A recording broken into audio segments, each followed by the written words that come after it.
Ինչի է ընդունակ սիրող կինը։ Ես շարունակում եմ պատմել հայ մեծ վիպասանե Ռաֆու կնոջ, ազգությամբ ասորի Աննա Հուրմուզի մասին,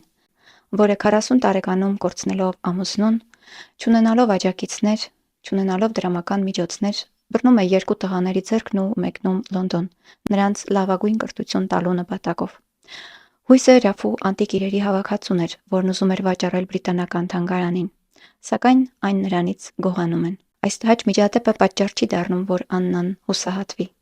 Նրա որդիները ստանում են լավագույն կրթությունը, որ հնարավոր էր, եւ դառնում հայտնի մասնագետներ։ Բայց Աննան Ռաֆու կինը չէր լինի, եթե բավարարվեր միայն դրանով։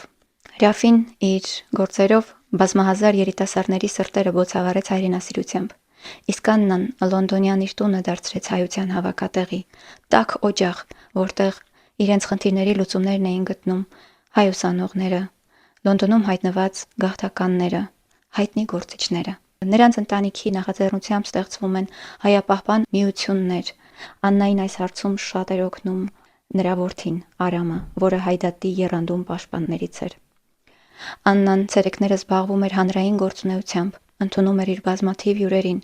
իսկ գիշերները հրատարակության էր պատրաստում ամուսնու անտիպ գործերը։ Ինչպես էր հասցնում։ Դժվար է պատկերացնել։ Բայց մի անգամ բարեկամուհուն տխուր ժպիտով ասել է. «Ախր չի լինում մի ձեռքում գդալ, մյուս ձեռքում գրիչ»։ Լինում էր, այն էլ ինչպես էր լինում, որովհետև նա Աննան էր, անսահման մեծ սրտով մի կին, որի ամուսնու նկատմամբ սերը վերաճել էր սիրո նրա ամբողջ ազգի նկատմամբ։